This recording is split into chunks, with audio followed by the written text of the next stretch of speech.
नमस्कार दोस्तों, आप सभी का स्वागत है आपके अपने YouTube channel hello Hindi academy में।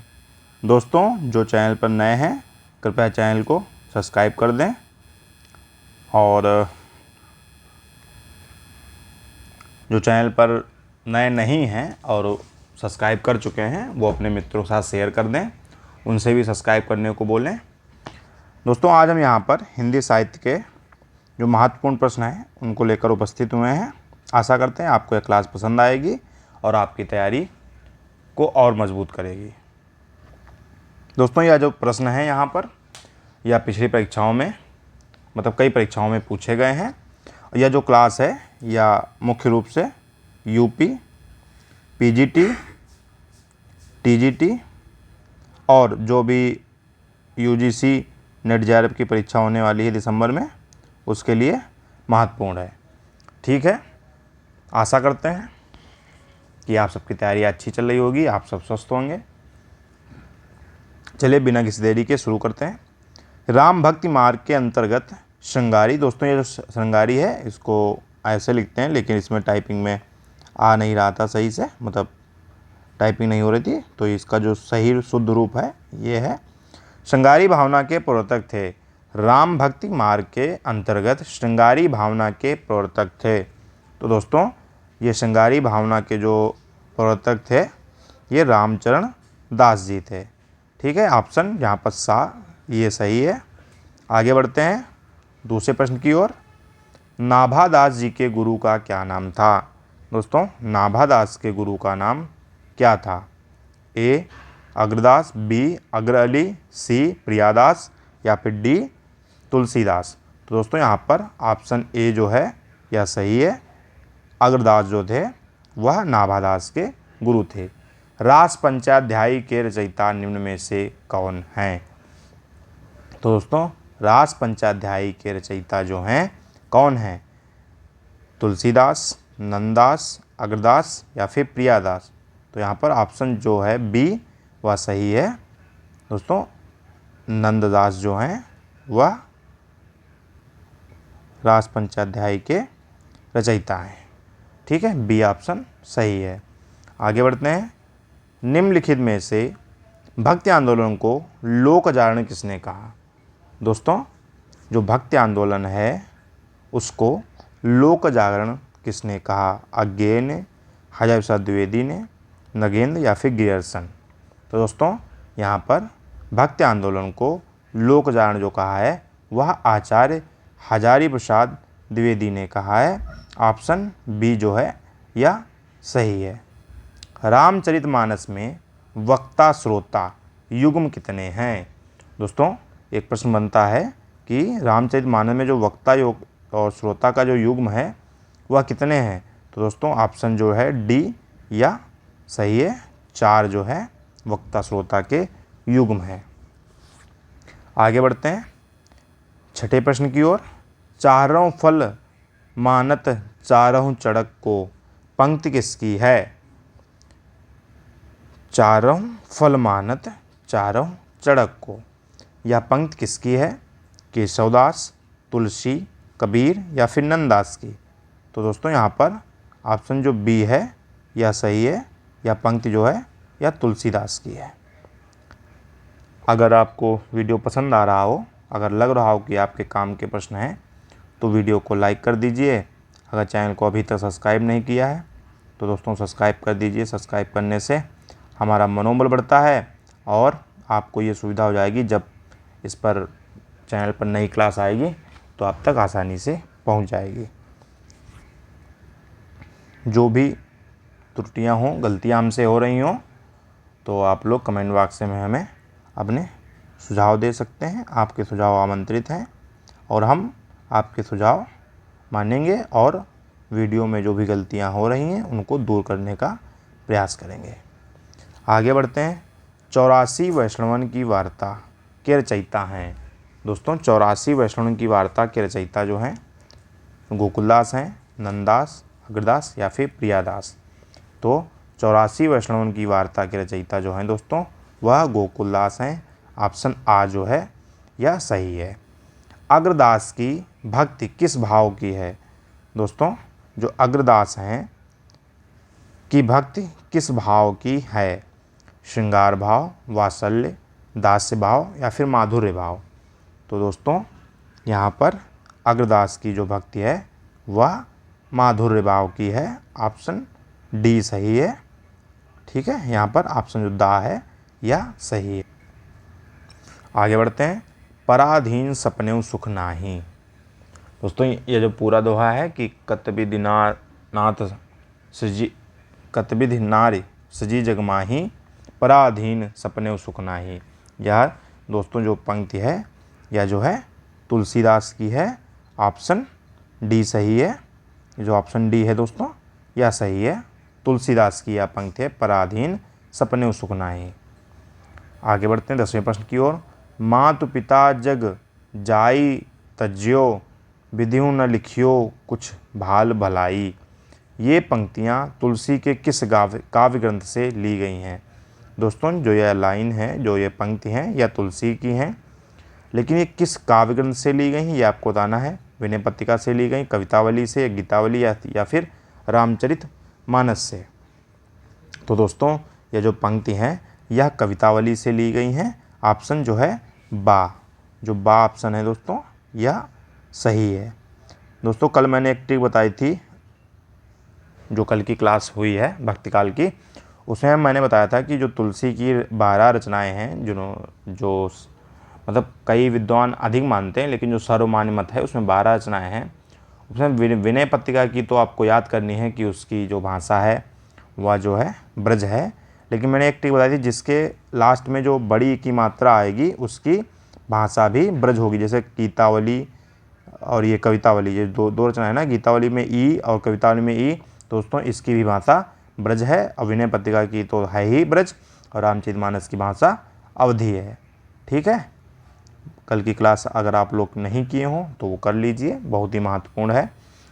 दोस्तों इसमें जो भी प्रश्न हैं आपके काम के हैं, यूपी टीजीटी पीजीटी और नेट जेआरएफ में बहुत अधिक पूछे जाते हैं, या मुख्य रूप से मतलब यूपी पीजीटी या अन्य कहीं अन्य राज्य का भी पीजीटी जो होता है उसके लिए भी महत्वपूर्ण है ये प्रश्न। जाके प्रिय न राम वैदेही, सो नर तजीव कोटि बैरीसम, जदपि परम स्नेही। यह तुलसी के किस काव्य ग्रंथ की उक्ति है? दोस्तों यह जो पंक्ति है, जैसे जाके प्रिय न राम वैदेही, सो नर तजीव कोटि बैरीसम, जदपि परम स्नेही, ये तुलसी के किस काव्य ग्रंथ की है? रामचरितमानस की है, या फिर कवितावली की है, या फिर विनय पत्रिका की, या फिर दोहावली की? तो दोस्तों यह जो पंक्ति है यह विनय पत्रिका की है। ठीक है, यह जो पंक्ति है दोस्तों यह विनय पत्रिका की है। ऑप्शन जो सी है सा यह सही है। केशव कही न जाई, जायका कहिए। जायका नहीं दोस्तों, यहाँ पर केशव कही न जाई कहिए। ठीक है, पंक्ति किसकी है? तो यह पंक्ति जो है दोस्तों किसकी है? यह पंक्ति जो है गोस्वामी तुलसीदास जी की है। ठीक है, 12 जो प्रश्न है इसका ऑप्शन ए सही है, आ। ठीक है, यदि प्रबंध काव्य एक विस्तृत वनस्थली है तो मुक्तक चुना हुआ गुलदस्ता किसकी पंक्ति है? यदि प्रबंध काव्य एक विस्तृत वनस्थली है तो मुक्तक चुना हुआ गुलदस्ता है। यह पंक्ति किसकी, यह कथन किसका है? तो यह कथन आचार्य रामचंद्र शुक्ल का है। ऑप्शन जो सा है यह सही है। पद्मावत की रचना किस शासक के काल में हुई? दोस्तों पद्मावत की जो रचयिता हैं मलिक मोहम्मद जायसी जी हैं। मलिक मोहम्मद जायसी जी हैं, और इसकी जो रचना हुई है यह अवधी भाषा में हुई है। तो पूछा गया है ये किसके शासन काल में हुई? तो अकबर के, जहांगीर, औरंगजेब या फिर शेरशाह सूरी? तो दोस्तों यह जो रचना हुई है यह शेरशाह सूरी के शासनकाल में हुई है।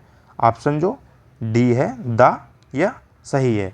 शेरशाह सूरी के शासनकाल में इसकी रचना हुई है। बरवै छंद का प्रयोग प्रथमतः किस कवि ने किया? दोस्तों बरवै छंद का प्रयोग प्रथमतः किसने किया? तुलसी, रहीम, कबीर या फिर सूरदास? तो दोस्तों बरवै छंद का सर्वप्रथम प्रयोग रहीमदास ने किया। ठीक है, ऑप्शन जो बा है बी या सही है। कवित्व विवेक एक नहीं मोरे किसकी पंक्ति है? जो कवित्व विवेक एक नहीं मोरे किसकी पंक्ति है? घनानंद, कबीर, रामानंद या फिर तुलसीदास। तो यहाँ पर ऑप्शन जो है सी या सही है, सा ऑप्शन सही है। रामानंद की यह पंक्ति है, कवित्व विवेक एक नहीं मोरे। योग चिंतामणि किसकी रचना है?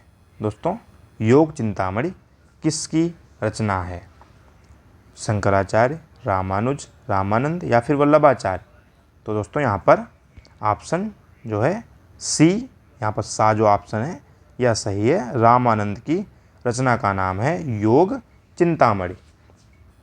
किस कवि को हिंदी का जातीय कवि कहा जाता है?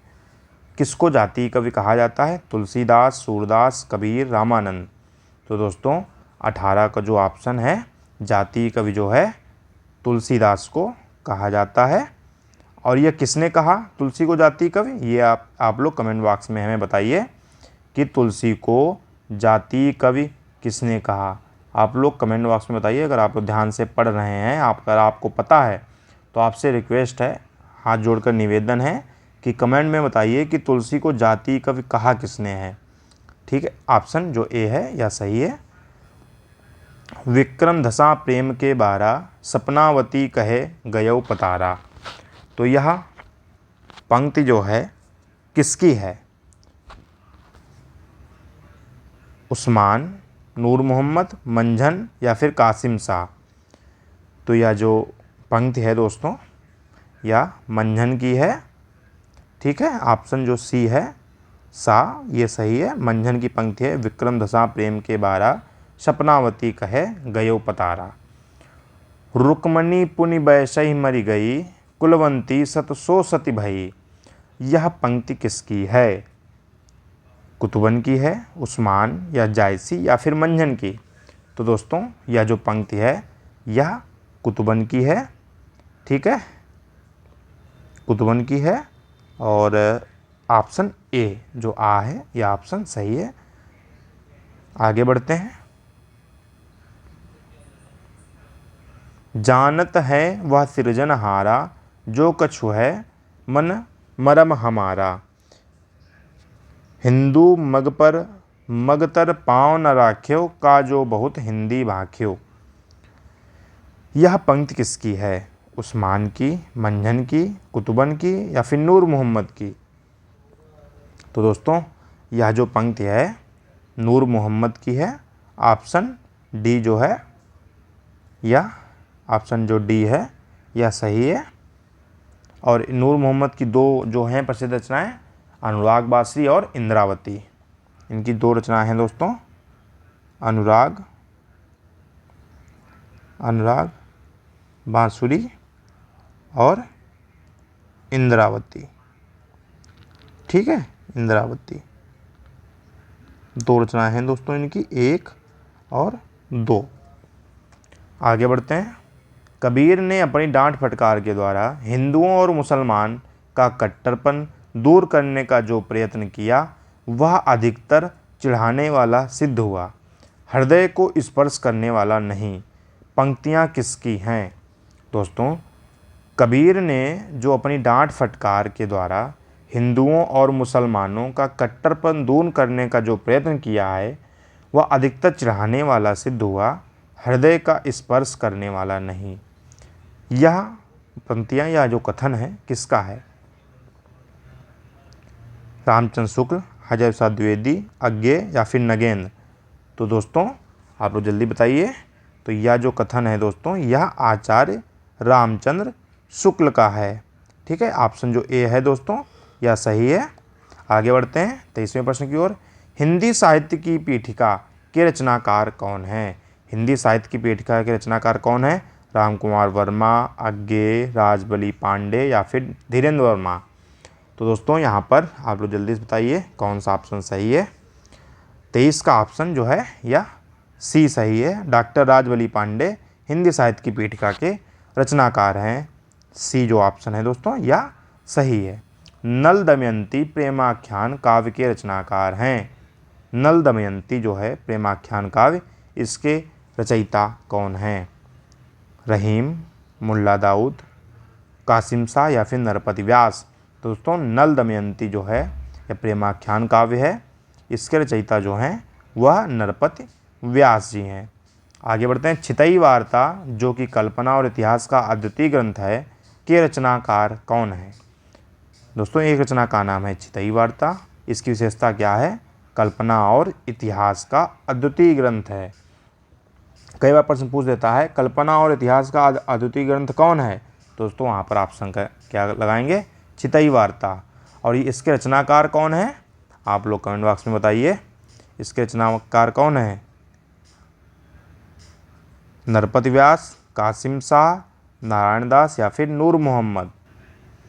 तो दोस्तों यह छितई वार्ता जो है, छिताई वार्ता, ठीक है, छिताई वार्ता के रचनाकार कौन है, आप लोग हमें कमेंट बॉक्स में बताइए। इसका मैं आंसर नहीं बताऊंगा, आप लोग कमेंट बॉक्स में बताइए। आप लोगों की तैयारी कैसी चल रही है ये भी हमको भी तो पता चले। तो इसका जो आंसर है वो आप लोग हमें कमेंट बॉक्स में ज़रूर बताइएगा। दोस्तों अगर आपकी तैयारी ठीक चल रही है, आप लोग हमें बताइए कि ये टोटल 25 प्रश्न थे, 25 में से आपके कितने प्रश्न सही हुए हैं, ठीक है। और ये 25वें का जो है आंसर कमेंट बॉक्स में तो देना ही देना है, ठीक है। आशा करते हैं आपको क्लास पसंद आई होगी। अगर पसंद आई हो क्लास तो वीडियो को लाइक कर दीजिए, दोस्तों साथ शेयर भी कर दीजिए। और दोस्तों निवेदन है आपसे कि चैनल को सब्सक्राइब ज़रूर कर दीजिए, ठीक है। अगर सब्सक्राइब कर चुके हैं तो अपने दोस्तों से करवा दीजिए। दोस्तों सब्सक्राइबर बढ़ने से क्या होता है आप लोग खुद जानते हैं, मनोबल बढ़ता है और हम बेहतर से बेहतर कंटेंट आपको प्रोवाइड ही करा रहे हैं, आगे भी प्रोवाइड कराते रहेंगे। और आशा करते हैं कि वीडियो पसंद आ रहे होंगे। जो भी गलतियां हो रही हों तो आप लोग सुझाव में दीजिए कमेंट बॉक्स में, उनको भी गलतियों को भी दूर करने का प्रयास करेंगे, ठीक है। आप लोग तैयारी करते रहिए, हमारी शुभकामनाएं हैं आपके साथ कि आप सब अपनी परीक्षाओं में सफल हों। मिलते हैं अगली क्लास में, तब तक के लिए नमस्कार, जय हिंद दोस्तों।